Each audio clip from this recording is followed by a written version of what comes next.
ओम नमः सिद्धेभ्यः। नमो अरिहन्ताणं नमो सिद्धाणं नमो आयर्याणं नमो उवज्झायाणं नमो लोये सव्यसाहुणम्।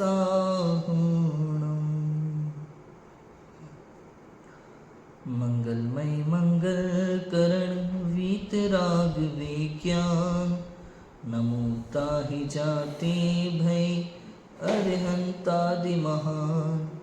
करि मंगल करि हो महाग्रंथ करण को काज जाते मिले समाज सब पावे निज पद राज। इस भवतरु का मूल एक जानो मिथ्या भाव ताको कर निर्मूल अब करिए मोक्ष उपाव। आचार्य कल्प पंडित टोडरमल जी द्वारा विरचित मोक्ष मार्ग प्रकाशक ग्रंथ 8वां अधिकार हमारा चल रहा है उपदेश का स्वरूप।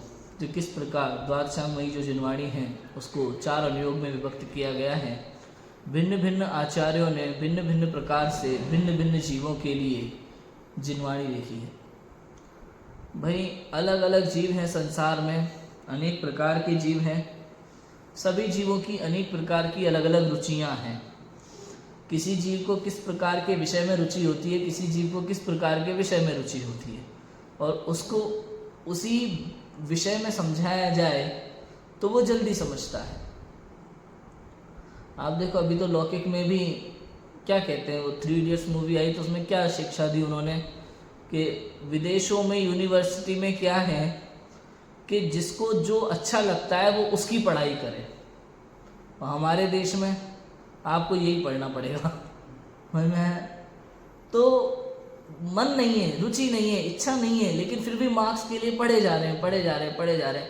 ऐसे धर्म के संबंध में भाई रुचि नहीं है, मन नहीं है, फिर भी पढ़े जा रहे हैं। तो एक चीज निकाली कि भाई भिन्न प्रकार के जीव होते हैं।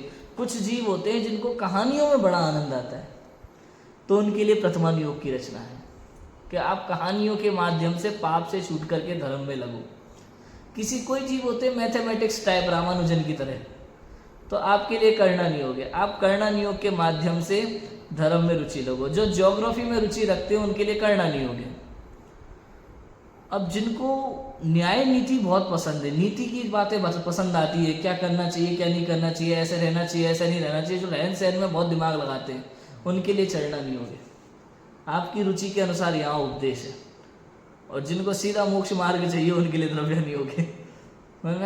बहुत सारे के लोग होते हैं ना जो सीधी बात करते हैं, जिन मुझे तो केवल अपने को जानना है, बचपन से रुचि हो जाती है कई जीवों की, और शीघ्र आत्म कल्याण भी कर लेते हैं, द्रव्यानुयोग बहुत जल्दी समझ लेते हैं। तो उस प्रकार के भी जीव होते हैं। सभी जीवों के लिए सभी प्रकार के अनुयोग हैं। चारों अनुयोगों का एक ही प्रयोजन है, पाप से छुड़ाना और धर्म में लगाना। चारों अनुयोगों की शैली भिन्न भिन्न प्रकार की है। प्रथमानुयोग उदाहरण देकर के समझाता है, कर्णानुयोग सूक्ष्म बातों का, केवल ज्ञान गम्य बातों का निरूपण करता है। चरणानुयोग क्षणमस्त को बुद्धि गोचर या लोक में जो लोक प्रवृत्ति के अनुसार जो उचित है उस प्रकार के आचरण की चर्चा करता है। और द्रव्यानुयोग मोक्ष मार्ग का श्रद्धान, स्वपर का भेद विज्ञान, उसकी बात यहाँ करता है। इस प्रकार के प्रयोजन को लिए हुए चारों अनुयोगों में वर्णन होता है। एक समस्या सामने आई, अपन ने दोष कल्पना का निराकरण भी कर लिया चारों अनुयोगों का यहाँ पंडित टोडरमल जी के अनुसार। अब एक प्रकरण यहाँ पंडित टोडरमल जी ने इसमें लिखा है लास्ट में, अनुयोगों में दिखाई देने वाले परस्पर विरोध का निराकरण।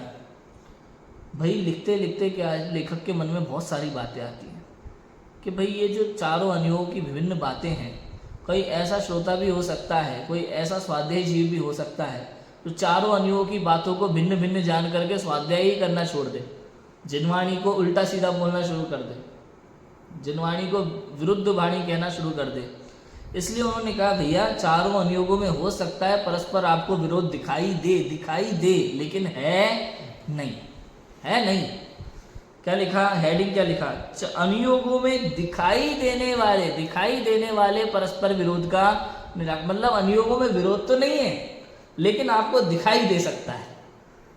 उसमें जिस प्रकार से भाषा है उसमें जिस प्रकार से वर्णन है, भाई वही बात कर्णानुयोग में अलग प्रकार से लिखी है, चरणानुयोग में उसी बात को दूसरे प्रकार से, कहीं कहीं तो भाई साहब उसी अनुयोग में कर्णानुयोग में ही कोई बात किसी अपेक्षा से लिखी है, दूसरी अपेक्षा से उसी बात को चेंज कर दिया गया है। तो ये सारी बातें उदाहरण के रूप में पंडित टोडरमल जी ने इस प्रकरण में कुछ चीजें रखी हैं और बताया है कि भैया इसमें विरोध नहीं समझना, बस विवक्षा भेद है। इस पूरे प्रकरण का एक ही सार है कि जिनवाणी में जहां भी जो भी बात है उसको विवक्षा के अनुसार समझना, विरोध कहीं नहीं। सभी आचार्य भावलिंगी संत थे जिन्होंने जिनवाणी लिखी है, उनके आपस में कोई मनमुटाव नहीं था कि भाई प्रथमा नियोग वाले रविशरण आचार्य का कर्णा नियोग वाले वीरसेन आचार्य से दर्शन आचार्य से कोई लड़ाई हुई हो, झगड़ा हो गया हो, ऐसा नहीं है। मैं या फिर चरणा नियोग वाले समंतभद्र आचार्य की द्रव्य नियोग वाले कुंद आचार्य से नहीं बनती हो, ऐसा तो है नहीं। लेकिन विवक्षा भेद, चारों आचार्यों ने जो कथन लिखा है, जो शास्त्र लिखे हैं, भले प्रथमा नियोग लिखने वाले रविशरण आचार्य ने जो पद्म पुराण लिखा, उनकी शैली प्रथमा नियोग वाली है, लेकिन बात उनको भी वही कहनी है जो कुंद आचार्य को कहनी है, जो समंतभद्र आचार्य को कहनी है। समझ में आया? ऐसा है। पढ़ते हैं, देखो। अब शास्त्रों में अपेक्षाधिक को न जानने से परस्पर विरोध भाषित होता है। क्यों होता है परस्पर विरोध भाषित? क्योंकि भाई तू अपेक्षा नहीं समझता, इसलिए कहा यदि तुझे जिनवाणी पढ़नी है, जिनवाणी समझनी है, सही रूप से समझनी है, तो सबसे पहले तू नए चक्र का अध्ययन कर, स्यादवाद और अनेकांत को समझ। जो जीव स्यादवाद अनेकांत को नहीं समझता, जो जीव नयों की शैली को नहीं समझता, उसको जिनवाणी समझ में आती कुछ का कुछ पकड़ के भाग जाएगा। इसलिए ये समझदार होना बहुत जरूरी है जिंदगी में। ऐसा है। अपेक्षाधिक को ना जानने से परस्पर विरोध भाषित होता है, उसका यहाँ क्या करते हैं? निराकरण करते हैं। पढ़ते हैं, देखो। प्रथमादि अनुयोगों की आमनाय के अनुसार यहाँ जिस प्रकार कथन किया हो, प्रथमादि माने प्रथमानुयोग, कर्णानुयोग, चरणानुयोग और द्रव्यानुयोग, प्रथमादि अनुयोग। प्रथमादि अनुयोगों की आमनाय के अनुसार यहाँ जिस प्रकार कथन किया हो वहां उस प्रकार जान लेना चाहिए। भाई जिस प्रकार जहां कथन किया है वहां उस प्रकार से जान लेना। जिस अनुयोग में जैसा कथन है वहां कौन सी विवक्षा है उस प्रकार से उसको समझना चाहिए। अन्य अनुयोग के कथन को अन्य अनुयोग के कथन से अन्यथा जानकर संदेह नहीं करना। भाई जो कर्णानुयोग में कथन है वो केवल ज्ञान में जो झलक रहा है उस अपेक्षा से, चरणानुयोग में जो कथन है वो आपके और हमारे समझ में आता है उस अपेक्षा से, तो दोनों बातों में मिलन कैसे होगा? अल्प ज्ञानी और केवल ज्ञानी के ज्ञान में कितना अंतर है? तो उस हिसाब से बात है। चरणानुयोग में जो आचरण की बात है वो हमारे आपके समझ में आए उस अनुसार वर्णन है, लेकिन कर्णानुयोग में तो जो केवल ज्ञानी के ज्ञान में झलक रहा है उस अनुसार वर्णन है। आप सोचो कि नहीं अलग अलग बात लिखी, अलग अलग बात नहीं लिखी, विवक्षा भेद समझो, कहाँ कौन सी बात की जाती है उसका अपेक्षा समझना। लौकिक में भी तो कितनी बार होता है ना भाई, हम एक ही बात को लेकर के अलग अलग जीव से अलग अलग तरह की बात करते। ये भावों में भी भेद होता है कभी कभी। आप देखो क्या होता है राज भाई, जैसे मान लो कोई नया व्यक्ति अभी आया यहाँ पे, अपने गेस्टों में कोई व्यक्ति आया नया, तो अपन सामान्य गेस्ट की तरह उनको ट्रीट करें। बाद में पता चले अरे ये बहुत स्वाध्यायी जीव है, ये बहुत बड़े विद्वान है, इनका अध्यात्म का बहुत स्वाध्याय है और ये खुद भी अपने यहाँ शहर में प्रवचन करते, तो उनके प्रति फिर विशेष सम्मान उमड़ के आ जाता है। होता है कि नहीं होता है ऐसे? तो भाव भाव में अंतर हो गया कि नहीं? एक ही व्यक्ति है तो अब वही व्यक्ति, उनके प्रति भी सम्मान था, सामान्य गेस्ट के प्रति भी सम्मान है। अब जैसे इनका पता चला अरे इतना स्वाध्याय करते हैं, ओह इनके परिणाम इतने निर्मल, उनके प्रति और भाव आने लगते हैं। तो उनकी उस हिसाब से उनकी फिर व्यवस्था भी हो जाती है और उनकी हम लोग विनय करते हैं, उस हिसाब से उसका फर्क पड़ जाता है। प्रथमादि अनुयोगों की आमनाय के अनुसार यहाँ जिस प्रकार कथन किया हो वहां उस प्रकार जान लेना। जहां जैसा कथन है वहां वैसा जानना। विरोध नहीं है, किसी का निषेध नहीं कर रहे भाई इनका अपमान हो गया, इनका सम्मान हो गया, ऐसा नहीं है। बस ये है कि इनमें थोड़ी निर्मलता अधिक दी तो इनको थोड़ा सम्मान अधिक मिल गया। यथा योग्य विनय होता है सब जगह, ऐसा लगाना। जैसे कहीं तो निर्मल सम्यक दृष्टि की ही शंका, कांक्षा, विचिकित्सा का अभाव का, कहीं तो निर्मल सम्यक दृष्टि के, सम्यक दर्शन जिसको हुआ है ऐसा अविरत सम्यक दृष्टि, चौथा गुण स्थानवर्ती जीव, निर्मल सम्यक दृष्टि के ही उसी के ही शंका कांक्षा विचिकित्सा का अभाव कहा, निशंकित आदि अंग का धारी कहा। कहीं भय का 8वें गुण स्थान पर्यंत, लोभ का 10वें गुण स्थान पर्यंत, जुगुप्सा का 8वें पर्यंत उदय कहा, वहां विरुद्ध नहीं जानना। बताओ, कहीं तो चौथे गुण स्थान में इन सबका बंद मना कर दिया। भाई सम्यक दृष्टि सप्त भयों से रहित होता है, लिखते कि नहीं लिखते? कहा ना, सप्त भयों से नहीं डरेंगे, सम्यक दर्शन प्राप्त करेंगे। बाल बोध में पाठ है, शुरू में सम्यक दर्शन प्राप्त करेंगे, भक्त नहीं भगवान बनेंगे, सप्त भयों से नहीं डरेंगे। तो सम्यक दृष्टि को सप्त भयों से रहित होता है, लेकिन भाई साहब अलग अलग व्यवस्था है वहां पे। पूर्ण रूप से कभी भी लकीर के फकीर मत बन जाना, नहीं यहाँ लिखा है तो अब तो ऐसा ही होना चाहिए, भाई उसकी अपेक्षा समझना। सप्त भयों से रहित होता हुआ भी सम्यक दृष्टि जीव जिनाज्ञा का भय होता है उसे। सम्यक दृष्टि जीव को कौन सा भय होता है? जिनाज्ञा भंग करने का भय उसे निरंतर बना रहता है। आप देखो, और फिर सम्यक दृष्टि जीव के निशंकित निकांक्षित अंगे ना, ये प्रकट तो हो गए, लेकिन इनकी निर्मलता जैसे जैसे आत्मानुभूति में वृद्धि होती है, इनकी निर्मलता में भी वृद्धि होती जाती है। समझ में आया? चौथे गुणस्थानवर्ती की जो शंका है, निशंकित अंग, 5वें गुणस्थानवर्ती का निशंकित अंग, 7वें 6वें गुणस्थानवर्ती के निशंकित अंग और अरहंत देव के निशंकित अंग में फर्क पड़ जाता है। कौन सा सम्यक दर्शन का अरहंत भगवान को? परमावगाढ़, ठीक है ना, परमावगाढ़ सम्यक दर्शन विशेष है। निर्मलता बढ़ती जाती, निर्मलता बढ़ती जाती, श्रद्धा की निर्मलता बढ़ती जाती है ना, पर्याय में निर्मलता बढ़ती जाती है और शुद्ध द्रव्य के आश्रय से ऐसा होता है।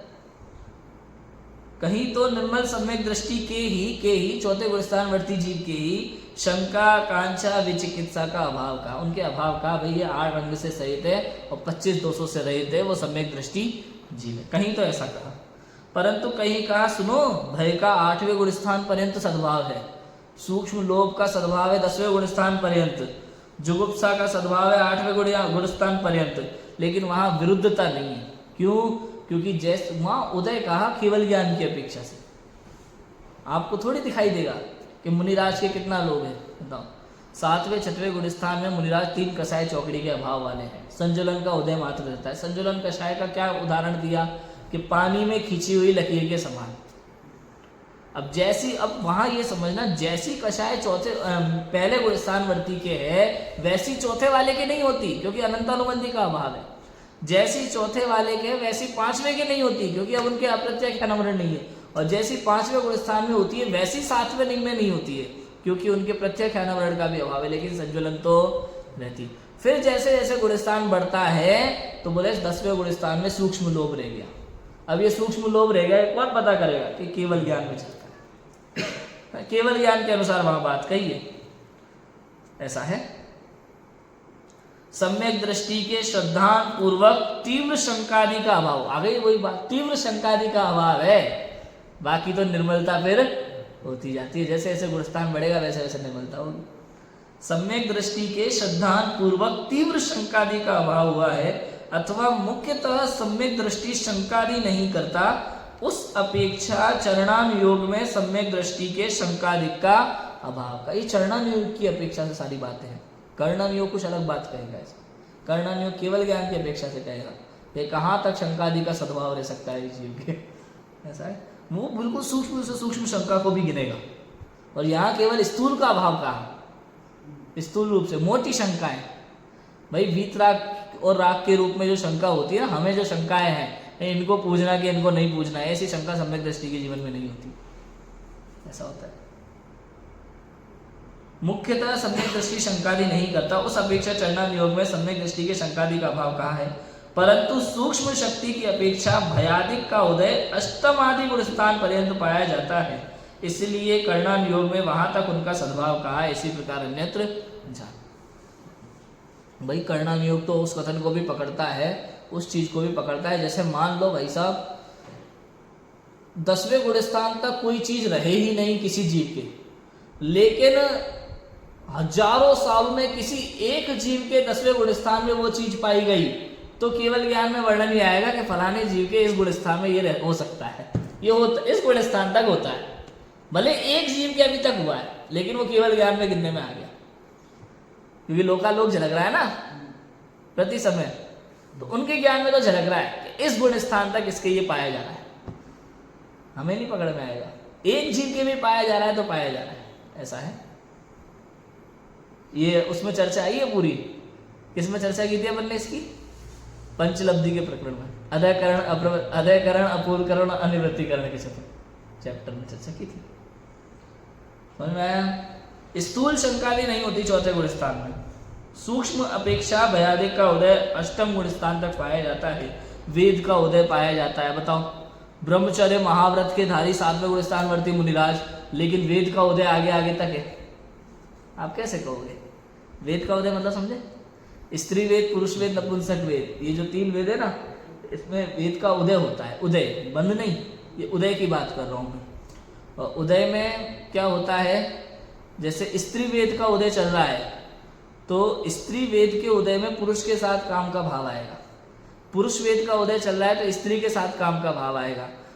और अगर नपुंसक वेद का उदय तो दोनों के साथ काम का भाव आएगा। ऐसा उदय चलता है। इसलिए करणान योग में वहां तक उनका सद्भाव कहा, इस प्रकार अन्यत्र जानना चाहिए। पहले अनुयोगों के उपदेश विधान में कई उदाहरण कहे। पहले अनुयोगों में के उपदेश के विधान में कई उदाहरण कहे या चर्चा की, वो जानना अथवा अपनी बुद्धि से समझ लेना।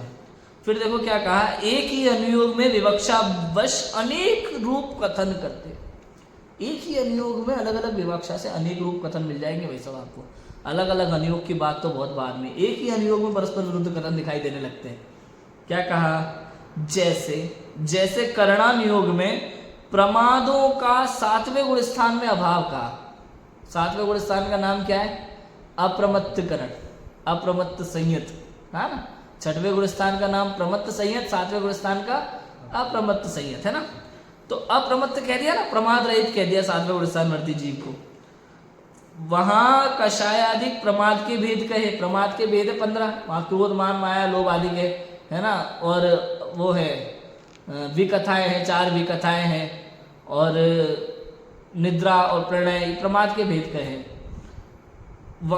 वहीं कषायादिक का सद्भाव 10वें आदि गुण स्थान पर्यंत का। 10वें गुण स्थान में सूक्ष्म योग दे जाता है, तो कहते हैं भैया अप्रमत्त कह दिया 7वें गुण स्थान में कि प्रमाद का अभाव है, और क्रोध, मान, माया, लोभ प्रमाद के भेद है, और वो 10वें गुण स्थान तक पाए जा रहे हैं। अब ये तो गड़बड़ हो गई। तुम एक तो कह रहे हो भाई 7वें गुण स्थान में ही प्रमाद रहित हो गए, और दूसरी तरफ कह रहे हो कि प्रमाद के भेद 10वें गुण स्थान तक पाए जा रहे हैं। स्थूल और सूक्ष्म का कथन का अंतर है, और कुछ भी नहीं। बस ज्यादा चक्कर में पढ़ना मत।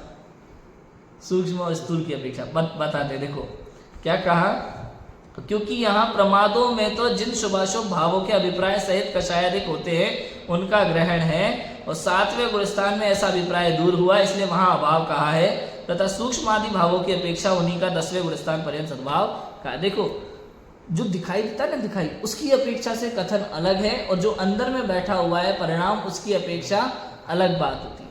समझ में? भाई रोज डेली मंदिर आ रहा हो कोई व्यक्ति, पूजा करता हो मंदिर में, तो अपन तो उसको धर्मात्मा कहेंगे कि नहीं कहेंगे? मतलब भाई रोज पूजा करता है, पूजा पाठ करता है, धर्मात्मा। अब अंदर में उसके भले ही परिणाम पूजा में लगते ही नहीं है। अंदर में चल रहा है, घर में नाश्ते में क्या बनाया होगा, डोसा बनाया होगा कि इडली बनाई होगी है? तो इसका क्या कहोगे बताओ? अब ये तो केवल ज्ञान का में कथन है। केवल ज्ञानी कहेगा वो पूजा नहीं कर रहा, वो डोसे का ध्यान कर रहा है बैठ के। और हम क्या कहेंगे? नहीं, भगवान की पूजा कर रहा है। चरणानुयोग कहेगा भगवान की पूजा कर रहा है, करणानुयोग कहेगा नहीं पूजा नहीं कर रहा, वो डोसे का ध्यान लगा रहा है बेटा बेटा मंदिर में। ऐसा ही होता है। विवक्षा भेद समझना। वहां क्या लिखा कि उनका ग्रहण, और 7वें गुण स्थान में ऐसा अभिप्राय दूर हुआ, इसलिए उनका वहां अभाव कहा है। सूक्ष्म आदि भावों की अपेक्षा उन्हीं का 10वें आदि गुण स्थान पर्यंत सद्भाव कहा। देखो शुभ अशुभ भावों के अभिप्राय सहित कषाय जो होती है ना, वो 6वें गुण स्थान तक ही है। 7वें गुण स्थान में तो शुद्धोपयोग है, और उसके ऊपर भी क्या है? शुद्धोपयोग। ना तो शुभोपयोग है, ना ही अशुभोपयोग। तो यहाँ कषाय किसको कहा? प्रमाद में जो यहाँ कहा प्रमाद का अभाव, वो किस अपेक्षा से कहा कि शुभाशुभ प्रवृत्ति सहित जो कषाय होती है उसको अपन यहाँ प्रमाद की दृष्टि में लेंगे। समझ में आया? और चूंकि 7वें गुणस्थान और उससे ऊपर में शुभाशुभ की प्रवृत्ति नहीं है, वहां कौन सा उपयोग है? शुद्धोपयोग है। इसलिए उसको क्या कहा? अप्रमत्त संयत कहा। इसलिए उनको वहां प्रमाद रहित कहा। ये विवक्षा है वहां पे उस कथन की। और तुमने जो कह दिया भाई 10वें गुणस्थान तक सूक्ष्म लोग हैं, वो इसलिए क्योंकि अंदर में कसाय का अभाव नहीं हुआ संजुलन का। उपयोग शुद्ध है, शुभाशुभ की प्रवृत्ति नहीं है, ये ठीक है, लेकिन चूंकि अभी अंदर में बैठा हुआ है, संजुलन कषाय बैठी हुई है और 10वें गुणस्थान तक सूक्ष्म लोभ बचा हुआ है, इसलिए कहा कि वहां तक प्रमाद का सद्भाव है। बताओ, इस विवक्षा से सद्भाव है, ऐसा है। क्लियर है? और देखो, चरणानुयोग में चोरी, परिस्त्री आदि सप्त व्यसन का त्याग पहली प्रतिमा में कहा। चरणानुयोग में चोरी आदि सप्त व्यसन, चोरी परिस्त्री आदि सप्त व्यसन का त्याग किसमें कहा? पहली प्रतिमा में कहा। और वहीं उनका त्याग दूसरी प्रतिमा में भी कहा। वहां विरुद्ध नहीं जानना, क्योंकि सप्त व्यसन में तो चोरी आदि कार्य ऐसे ग्रहण किए हैं जिनसे दंडाधिक पाया जाता है, लोक में अति निंदा होती है, तथा व्रतों में ऐसे चोरी आदि त्याग करने योग्य कहे जो कि गृहस्थ धर्म से विरुद्ध होते हैं व किंचित लोक निंदे होते हैं, ऐसा अर्थ जानना। इसी प्रकार अन्यत्र जानना चाहिए। अब यहाँ थोड़ा सा देखो, चरणानुयोग में विवक्षा भेद हो जाती है। अब ये कह रहे हैं राजू भाई, चरणानुयोग में चोरी परिस्त्री आदि सप्त व्यसन का त्याग पहली प्रतिमा में कहा है। मैं पूछता हूँ, पहली प्रतिमा का भेद कौन सा है? पहली प्रतिमा कब होती है? वास्तव में तो पंचम गुण स्थान में। जिस जीव के 2 कसाय चौकड़ी का अंदर में अभाव हुआ हो, उस जीव के प्रतिमाधारी कहा ना उसको, पहली प्रतिमा तब होती है। लेकिन सम्यक दृष्टि जीव के जीवन में परिस्त्री रमण होता होगा कि नहीं होता होगा? बताओ, अब क्या कहोगे? यहाँ तो स्थूल से स्थूल क्या कौन सा कहा? क्या पहली प्रतिमा? तो मैं ये पूछता हूँ, सम्यक दृष्टि जीव के जीवन में परिस्त्री रमण होता होगा कि नहीं होता होगा? सम्यक दृष्टि जीव चोरी चकारी करता होगा कि नहीं करता होगा? बताओ। अब ये बात है, सम्यक दृष्टि जीव के लिए पहले ही कह दिया ना भाई, अन्याय अनीति अभक्ष्य का त्याग हो तो सम्यक दर्शन की प्राप्ति होती है, नहीं तो सम्यक दर्शन की प्राप्ति नहीं होती। और परिस्त्री रमण किस में आता है? अनीति में आता है। अनीति है, समझ में आया कि नहीं आया? तो उसके जीवन में भी नहीं होगा। लेकिन अब परिणामों की अपेक्षा अंतर पड़ सकता है। हो सकता है चौथे गुण स्थानवर्ती जीव का परिस्त्री को देख करके भावों में कुटिलता आ जाए। समझ में आया? होता है, परिणाम आते हैं तो चले जाते हैं, अरे बाद में पश्चाताप हो जाता है, प्रायश्चित, अरे मेरे को कैसे भाव आ गए, ऐसा भी होता है। निचली दशा है ना। और सुनो, सम्यक दृष्टि जीव जंगल में या कहीं भी वनों में स्त्री को देख करके काम विवल हो जाए और उससे विवाह करने की कामना मन में करने लगे और अपने ही भाई से उसके लिए लड़ जाए, ये भी हो सकता है, कोई बड़ी बात नहीं। राम लक्ष्मण दोनों भाई जब वनवास के समय थे तो पद्म पुराण में ऐसा है कि एक ही स्त्री पे दोनों भाई मोहित हो गए थे। आप देखो, आज के समय में ऐसा होता हम लोग क्या सोचेंगे? समय समय की बात है, उस समय ऐसा होता था। ये चरणानुयोग पूरा समय के अनुसार है, किस समय कैसा चलता है लोक में। उस समय तो एक ही आदमी 10-10 रखे, 20-20 रखे, 50-50 स्त्री रखे, कोई बड़ी बात नहीं है। आज के समय में तो एक ही भारी है। देखो, तो चोरी परिस्त्री आदि सप्त व्यसन का त्याग पहली प्रतिमा में कह रहे हैं यहाँ। लेकिन सच बताएं तो सम्यक दृष्टि जीव के जीवन में भी चोरी चकारी नहीं होती, चौथा गुण स्थानवर्ती जीव। लेकिन किस अपेक्षा से भाई? स्थूल चोरी। सम्यक दृष्टि जीव ऐसी चोरी नहीं करेगा कि कल उसको जेल में जाना पड़े और पूरी दुनिया में फैल जाए कि फलाना सम्यक दृष्टि जीव जो जगत में विख्यात था वो आज चोरी के इल्जाम में जेल में बंद है। चोरी करेगा? लेकिन फिर भी उसके जीवन में ऐसा हो सकता है राजू भाई कि आपके ऑफिस में आया, ऑफिस में पैम्पलेट रखा था, कोई पत्रिका रखी थी, उठा के ले गया रूम में, ये भी चोरी है ना, बिना पूछे ले गया तो। लेकिन ऐसा उसके जीवन में हो सकता है, सम्यक दृष्टि के जीवन, कोई बड़ी बात नहीं। लेकिन प्रतिमाधारी में, दूसरी प्रतिमाधारी के जीवन में इस तरह की चीज नहीं होगी, उसके नियम अलग होंगे। मुनिराजों के जीवन में तो अदत्त अपने हाथ से मिट्टी तक नहीं उठाते, वो सारी चीजें में बहुत सारी चीजें, कौन सी वस्तु लेना कौन सी नहीं लेना, ये सारी चीजें हैं। लेकिन कमंडल में प्रासुक जल झरने का लेने का निषेध नहीं है मुनिराज को। अपने हाथ से कोई बड़ी वस्तु ऐसे नहीं उठाएंगे। किसी को लगता हो कि ताड़पत्र पे शास्त्र लिखते हैं तो ताड़पत्र उठाते होंगे, लिख देते होंगे, ऐसा नहीं होता मुनिराजों के जीवन में। श्रावक लोग विनय पूर्वक देते हैं तो लिखते हैं, वो सारी बातें होती हैं। लेकिन ऐसा भी नहीं है कि भाई कमंडल में पानी खत्म हो गया तो अब बैठे ही रहेंगे, नहीं। झरना झर रहा हो और एक धार जो पत्थर पे गिरे, पत्थर पे गिर के डायरेक्ट आप कमंडल में उसको भर लो, वो प्रासुक जल कहलाता है। कोई समझे बहता हुआ पानी प्रासुक, बहता हुआ पानी प्रासुक नहीं है। प्रासुक किसे कहा? झरने का पानी, जो ऊपर से झरना बह रहा हो और सीधा पत्थर पे गिरे, पत्थर पे गिर करके भी नदी में से भर लिया, ऐसा नहीं, पत्थर पे गिर के सीधा कमंडल में आ जाए, है ना, पत्थर से टकरा के कमंडल में आ रहा हो, वो पानी कौन सा है? और बारिश का जल भी प्रासुक जल माना जाता है, ऐसा है। ये सारी चीजें हैं। चरणाम योग भी बड़े कमाल की चीज है भाई साहब, जितना अध्ययन करो उतना मजा आता है। पुरुषार्थ सिद्धि उपाय में भी बहुत बढ़िया वर्णन है। उनका त्याग दूसरी प्रतिमा में कहा, वहां विरुद्ध नहीं जानना, क्योंकि सप्त व्यसन में तो चोरी आदि कार्य ऐसे ग्रहण किए जिनसे दंडाधिक पाता है। सप्त व्यसन में चोरी आदि कार्य कैसे ग्रहण किए? दंडाधिक पाता है, समस्त संसार में लोक निंदे होता है। आप देखो, वास्तव में तो सम्यक दृष्टि जीव के जीवन में भी सप्त व्यसन नहीं होते, चौथे गुणस्थानवर्ती के जीव में भी, लेकिन उसके कैसे होते हैं? पंचम गुणस्थान में और शुद्धि बढ़ जाती है।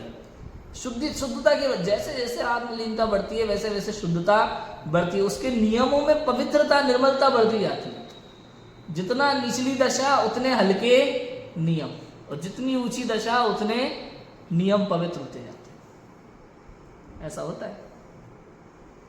बिल्कुल वैसे समझना है जैसे डॉक्टर होते हैं ना, डॉक्टर अभी अभी नया बन के आया हो, आपको पता है दुनिया में अलग अलग क्या बोलते हैं फील्ड, अलग अलग फील्ड के अलग अलग चर्चे हैं। डॉक्टर सबसे पुराना अच्छा माना जाता है और आर्किटेक्ट सबसे नया अच्छा माना जाता है। समझ में आया कि नहीं आया? डॉक्टर सबसे पुराना अच्छा माना जाता है क्योंकि उसको अनुभव है, एक्सपीरियंस है, और आर्किटेक्ट सबसे नया अच्छा माना है, कुछ नया सीख के आया हुआ कॉलेज में, अभी अभी नया घर के बना के देगा, पुराना किसको चाहिए? समझ में है कि नहीं आया? अलग अलग फील्ड की अलग अलग बात है। तो यहाँ पे बिल्कुल वैसे ही है, जैसे डॉक्टर है ना, नया नया डॉक्टर हो, अभी नया नया सीखा है, डॉक्टर तो है, डॉक्टर तो कहेंगे उसे, लेकिन अरे अभी तो नया नया है, समझ में, अभी तो सीखना बाकी है बहुत कुछ। डॉक्टर तो है, डॉक्टर साहब है, कोई बात नहीं, लेकिन डॉक्टर साहब अभी अभी आए हो ना पास करके मेडिकल से, एक काम करो खांसी जुकाम चेक करो, आप मर ही जाएंगे अभी, समझ में। उसको धीरे धीरे आगे बढ़ाते हैं, धीरे धीरे आगे बढ़ाते हैं, बाद में उसको OTT में भी लेंगे, OPT में, ऑपरेशन थिएटर में लेंगे, बाद में उसको धीरे धीरे सिखाएंगे, भाई पहले देखो, मौन रहना, आवाज मत करना, कैंची मांगेंगे तो कैंची देना, और ये पट्टी मांगेंगे तो पट्टी देना, रुई मांगेंगे तो रुई देना, इतना ही काम होता है पहले, और धीरे धीरे धीरे धीरे सारी चीजें सीखते हैं। ऐसे ही सम्यक दृष्टि के वो सप्त व्यसन का त्याग है, अभी शुरुआत है, नई नई भाव भी आएंगे जाएंगे, सब बात होगी, उसके जीवन में गलत काम नहीं होंगे। अगर गलत काम कुछ हुआ तो गुणस्थान गिर जाएगा, समझ में आया? अगर ऐसा कुछ हुआ तो गुणस्थान गिर जाएगा, उसमें क्या है बड़ी बात? ऐसा किसी को भी कोई भी परिणाम आ सकते हैं, भाई कुछ कह नहीं सकते। 7वें गुणस्थान में जब रुद्र का बताया तो फिर कुछ भी कह सकते हैं, कोई भी परिणाम किसी भी जीव को कभी भी आ सकता है, गुणस्थान गिर जाता है, और क्या, ठीक है। तो जिनसे दंडाधिक पाया जाए वो सप्त व्यसन तो इस जीव के पहली प्रतिमा में ही नहीं होंगे। अरे सम्यक दृष्टि जीव को भी ऐसे नहीं होते, ये कोई इस कारण से ऐसे गलत काम करके कोई जेल में बंद हुआ हो, राजा से उसने दंड पाया हो, ऐसा कार्य चौथे गुणस्थानवर्ती सम्यक दृष्टि के जीवन में भी नहीं होता, ठीक है। यहाँ गए 5वीं प्रतिमा। फिर वो जो दूसरी प्रतिमा है व्रत प्रतिमा, उसमें थोड़ी सी चीजें नियम संयम बढ़ जाते हैं कि भाई ये वाली चोरी भी मानी जाएगी। फिर वो उदाहरण दिया था ना चाणक्य का, चाणक्य अपने ऑफिस में जब काम करता था तो जो दीपक जलाता था वो ऑफिस का तेल, ऑफिस का दीपक, ऑफिस की रुई, सब कुछ ऑफिस का, और कोई आके उसके पास बात करने बैठ जाए, अगर ऑफिस की काम की बात कर रहा है तो वो ऑफिस का मामला यूज करेगा, और अगर किसी को अपने घर परिवार की बात करनी हो, भाई सब घर पे क्या चल रहा है, रुक जाओ, नहीं, वो दीपक बुझा देगा, उधर का तेल वेल रुक जाएगा, अपना जो घर का तेल वाला घर का दीपक है वो जलाएगा। क्यों? क्योंकि इसमें चोरी है भैया, मैं ऑफिस की चीज यूज करूँ और घर परिवार की बातें करूँ, ये नहीं चलेगा। ये चीजें फिर धीरे धीरे बढ़ती है जीवन में, ये सब श्रावकों के जीवन में होता है। जितना उत्कृष्ट श्रावक उतनी उत्कृष्ट चर्या होती है फिर उसकी, ऐसा होता है। समझ में आया? जिससे दंडाधिक पाता है लोक में अति निंदा होती है वो तो छूट गया। फिर व्रतों में ऐसी चोरी आदि त्याग करने योग्य कहे जाते हैं जो गृहस्थ धर्म के विरुद्ध होते हैं, वह किंचित लोक निंदे होते हैं। गृहस्थ धर्म के विरुद्ध होते हैं मतलब गृहस्थ धर्म में ये करना अच्छा नहीं लगता, गृहस्थ धर्म में ऐसी चीजें अच्छी नहीं लगती, ऐसा किंचित विरुद्ध। लोक में किंचित निंदे होते हैं। किंचित निंदे मतलब राजू भाई आपका पैर उठा के ले गया, मैं उठा, मान लो अब आपका पैर उठा के ले गया, इस पर मुझे सरकार जेल में तो नहीं डालेगी, ये बात तो पक्की है, लेकिन फिर भी आपके मन में तो आएगा ना यार पैर ही ले गया बताओ कुछ नहीं तो पैर ही चोरी कर लिया। तो जैसे दूसरी प्रतिमा है तो उसके जीवन में ये चोरी नहीं होगी, मैं इस तरह की चोरी भी नहीं करेगा। अगर जबरदस्त की चीजें का आपसे लेगा, सर भाई साहब आपका पेन उपयोग कर लूँ, ले लेगा और वापस कर देगा, ऐसा है। ये सब चीजें ध्यान देने जैसी चीजें। तो इस प्रकार अन्यत्र जानना चाहिए। किंचित लोक निंदे, थोड़ा बहुत ऐसी चीज करेगा लोग किंचित लोक निंदे, सजा नहीं मिलेगी, सजा नहीं मिलेगी, लेकिन लोग चार बातें तो कहेंगे, ऐसे लोग निंदे। तो जैसे जैसे जीव उत्कृष्ट होता है, दूसरी प्रतिमाधारी जो श्रावक है उसके जीवन में ऐसी चर्या नहीं होगी कि लोग ऐसी बुराइयां करें, मतलब पेन ही ले गया वापस ही नहीं दिया भाई साहब ऐसी बातें नहीं होंगी उसके लिए। तथा नाना भावों की सापेक्षता से एक ही भाव का अन्य अन्य प्रकार से निरूपण करते, एक ही भाव का अन्य अन्य प्रकार से सापेक्ष निरूपण होता है शास्त्रों में। कहीं तो महाव्रतादि को चारित्र के भेद कहा, कहीं महाव्रतादि होने पर भी द्रव्यलिंगी को असंयमी कहा। और वहां विरुद्ध नहीं जानना, क्योंकि सम्यक ज्ञान सहित महाव्रतादि तो चारित्र है, अज्ञान पूर्वक व्रतादि होने पर भी असंयमी है। अब बताओ, कह रहे खुद ही कह रहे देखो कि कहीं तो महाव्रतादि को चारित्र के भेद कहा, कहीं महाव्रत आदि होने पर भी द्रव्यलिंगी को असंयमी कहा, लेकिन तुम विरुद्ध मत जानना। पंडित टोडरमल जी आप खुद विरुद्ध लिख रहे हो, कह रहे हो विरुद्ध मत जानना, ये क्या बात हुई कि नहीं विवक्षा नहीं। देखो बात ऐसी है कि महाव्रत आदि को चारित्र के भेद कहा, लेकिन वो सम्यक चारित्र के भेद में है। सम्यक चारित्र तो है 13 प्रकार का चारित्र कहा ना, तो 13 प्रकार का चारित्र, 5 महाव्रत है, 5 समिति है, 3 गुप्ती है, तो इस प्रकार से 13 प्रकार के चारित्र हैं। तो महाव्रत आदि को सम्यक चारित्र कहा, किंतु महाव्रत होने पर भी द्रव्यलिंगी को असंयमी कहा। क्यों कहा? क्योंकि भैया सम्यकता को प्राप्त नहीं है, सम्यकता को प्राप्त नहीं है, सम्यक दर्शन नहीं है ना, और दर्शन के बिना ज्ञान और चरित्र सम्यकता को प्राप्त नहीं होते, ऐसा है।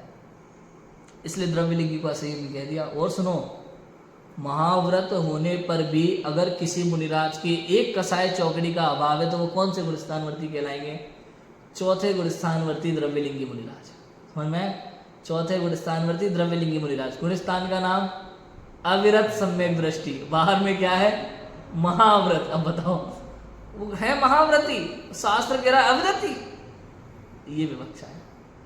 क्यों? क्योंकि भैया कर्णा नियोग के अनुसार तो व्रत अर्थात सम्यक दर्शन पूर्वक कसायों के अंदर में 2 कसाय चौकड़ी का अभाव है तो बाहर में अणुव्रत माने जाएंगे, अंदर में 3 कसाय चौकड़ी का अभाव है तो बाहर में महाव्रत माने जाएंगे, नहीं तो नहीं।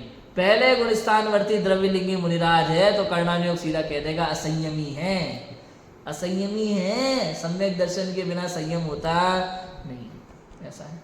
किंतु चरणान्यों के अगर नहीं, सुनो 28 मूल गुणों का पालन दिखाई दे रहा है, हमारे लिए तो परम पूज्य है, हम तो अष्ट द्रव्य से इनकी पूजा करेंगे, बाकायदा नवधा भक्ति पूर्वक पड़गान करेंगे, उनको आहार दान देंगे, इससे पुण्य का बंद होगा, सब होगा ये। अब देखो ये विवक्षा भेद है, कर्णानियोग अपनी जगह सही है, चरणानियोग अपनी जगह सही है।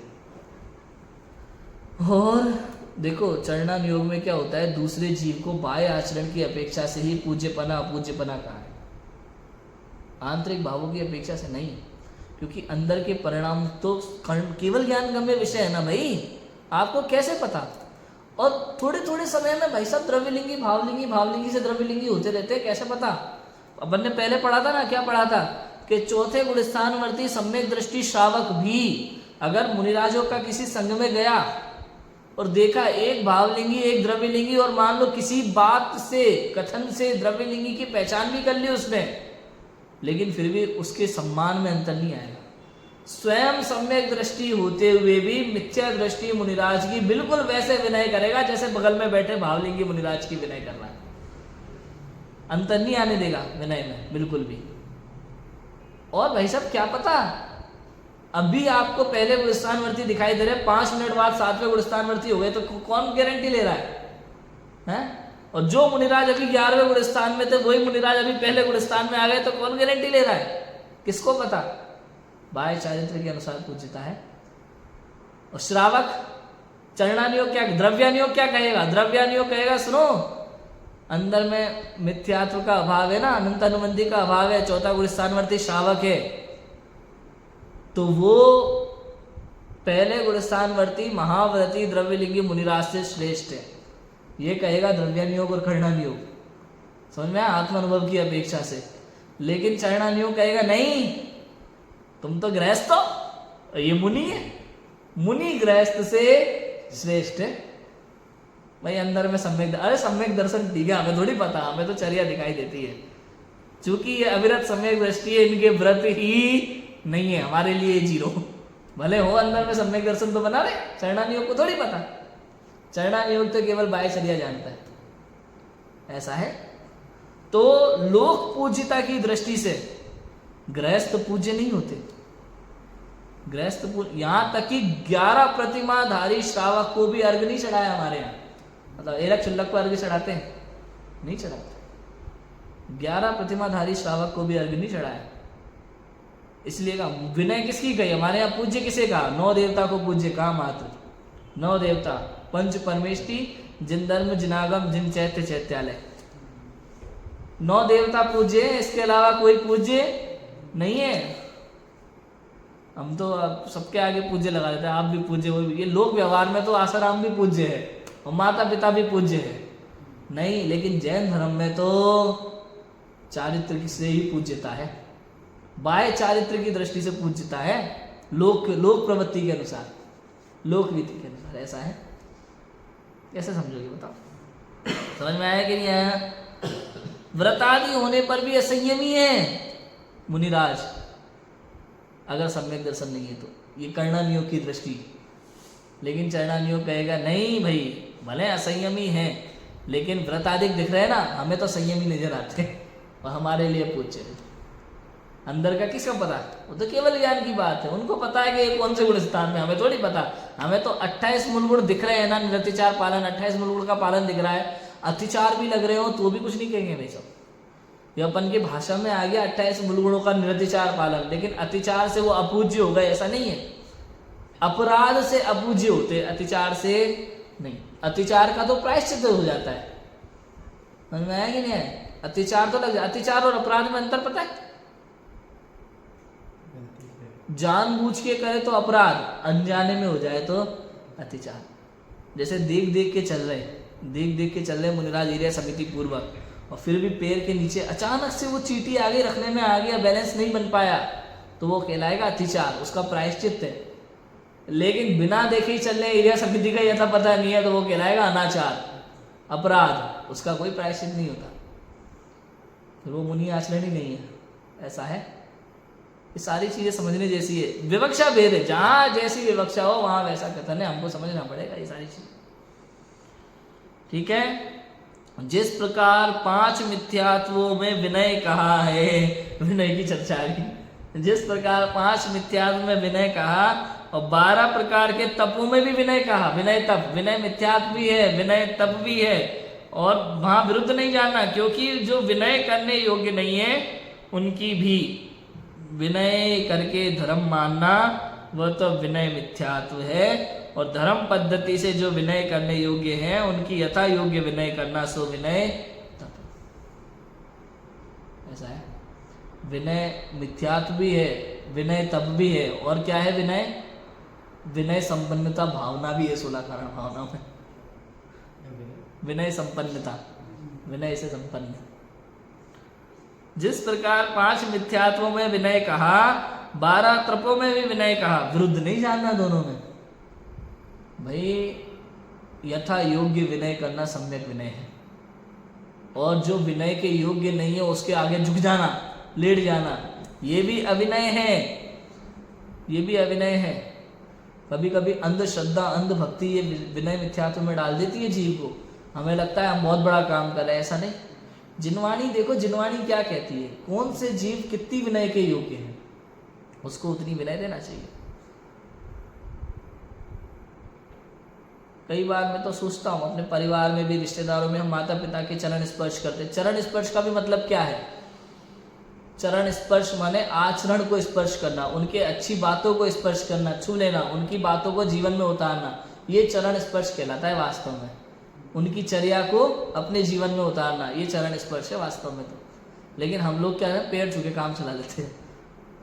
और फिर कभी कभी मुझे ये भी लगता है, कोई व्यक्ति है हमसे बड़ा है उम्र में भले, अब सिगरेट पी रहा है, अब पैर छुए कि नहीं छुए बताओ, बड़ी समस्या हो जाती है। हमारे लिए तो अनाचार कर रहे हैं, पैर छूना चाहिए कि नहीं छूना चाहिए? कोई शराब पिए, सिगरेट पिए, गुटखा खाए, हैं, अनाचार प्रवृत्ति हो, हम कैसे उनकी विनय करें? और अगर नहीं छुए और हमसे बड़ा है तो लोग घमंडी आदमी है भाई, ये तो इनको ज्ञान का घमंड है, शास्त्र नहीं है तो किसी के आगे झुकेंगे नहीं, लोग ऐसा भी कह देते हैं कई बार। क्या करें? लेकिन अंदर से परिणाम ही नहीं होते तो क्या करें? कई बार ऐसा होता है, किसी के आगे झुकने का भाव नहीं होता, कोई अगर गलत कार्य करता दिखाई देता है तो ऐसा भी। ये सब अंदर का तत्समय का परिणाम है भैया। ये यदि आप वास्तव में स्वाध्यायी जीव हैं और समझदार जीव हैं तो कहाँ किसकी कितनी विनय करना, ये अंदर से आपका परिणाम खुद बता देगा आपको। अंदर से परिणाम बताता है कि इनके आगे झुकेंगे नहीं झुकेंगे, किन के आगे झुकना, किन के आगे नहीं झुकना, अंदर से परिणाम बता देता है। स्वयं व्यक्ति को देख के तत्समय निर्णय होता है कि झुकना कि नहीं झुकना, झुकना तो कितना झुकना, समझ में है? ये निर्णय होता है। धर्म पद्धति से जो विनय करने योग्य है उनकी यथा योग्य विनय करना शुभ विनय तब है। भाई मुनिराजों को नमोस्तु कहना, एलक छुल्लक को इच्छामी कहना, है ना, माँ आरिका माता को वंदामी कहना, छुल्लिका माता को इच्छामी कहना, ये सब यथा योग्य विनय है।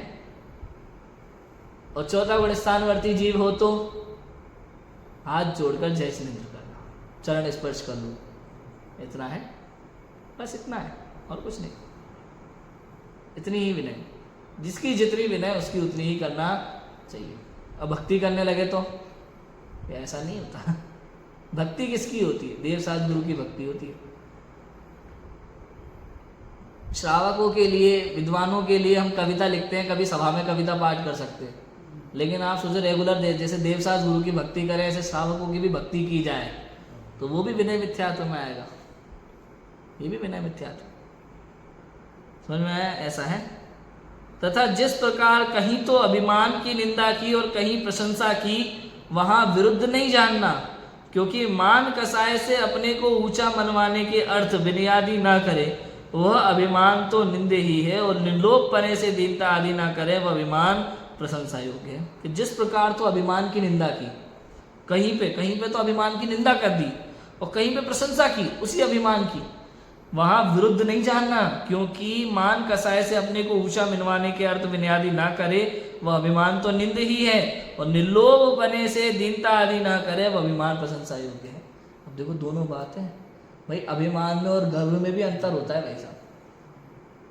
मैं संजीव जी गोदा को सुन रहा था, उन्होंने तो ये कहा, छत्र चूड़ामणि में ऐसा लिखा वादीप सिंह आचार्य ने, कि जहां आत्म प्रशंसा करना योग्य लगे वहां करना चाहिए। कहीं कहीं पे आत्म प्रशंसा निंद्य कार्य लिखा, अपनी प्रशंसा निंद्य कार्य है, और वहां वादीप सिंह आचार्य लिखे नहीं, जहां जरूरी लगे आत्म प्रशंसा करना ठीक लगे तो करना चाहिए, कोई बड़ी बात नहीं। और मैं तो कहता ही हूँ अपनी प्रशंसा करने में कोई बुराई नहीं है, कोई बुराई नहीं। भाई मैं रात्रि को भोजन नहीं करता, अगर मैं 4 लोगों के सामने कहूँ तो इसमें अभिमान है कि नहीं? अरे गर्व है, हम जैन है, हमें गर्व है कि हम रात को भोजन नहीं करते, हम उत्कृष्ट चर्या का पालन करते। अरे हमें गर्व है, हम बाजार में नहीं खाते, हम कंदमूल आदि नहीं खाते, हम होटलों में खाना नहीं खाते, हमें गर्व है इस बात का। कोई समझे क्या तुम कुछ नहीं खाते पीते, होटल में नहीं खाते? अरे हमें गर्व है इस बात का कि हम होटलों में नहीं खाते। उसी बर्तन में वो थाली को मुसलमान चाट रहा है, उसी बर्तन में वो मांस खा के गया, उसी बर्तन में तुम क्या खा रहे हो? कुछ ठिकाने नहीं है। वो टमाटर लेके आया 20 किलो, उसमें कीड़े वाले पिलपिले सब उसने बढ़िया बना दिए और तुम मजे से खा रहे हो। क्या खा रहे हो? जो लोग कहते हैं होटलों में जैन खाना बोल के, अरे जैन खाना कुछ नहीं, वो होटल का खाना होता है, जैन नहीं होता वहाँ कुछ भी, समझ में आया? ऐसा होता है। तो जो गर्व से अपने अच्छी बातों की, स्वाध्याय आदि की, व्रत आदि की प्रशंसा करे तो उसमें कोई बुराई, घमंड करने लगे, किसी को नीचा दिखाने के भाव से करे तो वो अभिमान है, वो गलत है। इसलिए वहां विवक्षा भेद समझना। जैसे कहीं चतुराई की निंदा की, कहीं प्रशंसा की, विरुद्ध नहीं जानना, क्योंकि माया कषाय से किसी को ठगने के अर्थ चतुराई करे तो वह निंद है। विवेक सहित यथासंभव कार्य करने में चतुराई करे वो श्लाघ्य है। इसी प्रकार अन्यत्र जाना, चतुराई करना, छल करना, माया करना वास्तव में तो विरुद्ध है, निंदनीय है, लेकिन फिर भी धर्म के अर्थ मतलब किसी जीव को बचाने के लिए भूमि का अनुसार होता है। ये भी यदि आपने किया तो वो प्रशंसा योग्य है आपके लिए, भाई मैंने उसे बचा लिया, मैंने उसका मार्ग बदल दिया। ये सब चीजें मुनिराजों के जीवन में ऐसा नहीं होता है। ये भूमि का अनुसार किसी जीव के लिए कोई कथन है, किसी जीव के लिए कोई कथन है। किसी शास्त्र में किसी अपेक्षा से किसी जीव के लिए अलग अलग प्रकार के कथन दिखाई देंगे। श्रावक की भूमिका में वही बात उचित है और मुनि की भूमिका में वही बात अनुचित है, ऐसा भी माना जाएगा। ये सारी चीजें भी हमें समझनी पड़ेगी। इसी प्रकार अन्यत्र जानना, आगे बहुत सारी बातें इसी प्रकरण में और आएंगी कि और चारों अनुयोगों में किस प्रकार से परस्पर विरुद्ध बातें हो सकती हैं, दिखाई दे सकती हैं, उनका निराकरण करेंगे। अभी की बात को राम। ओम नमः सिद्धेश्वर।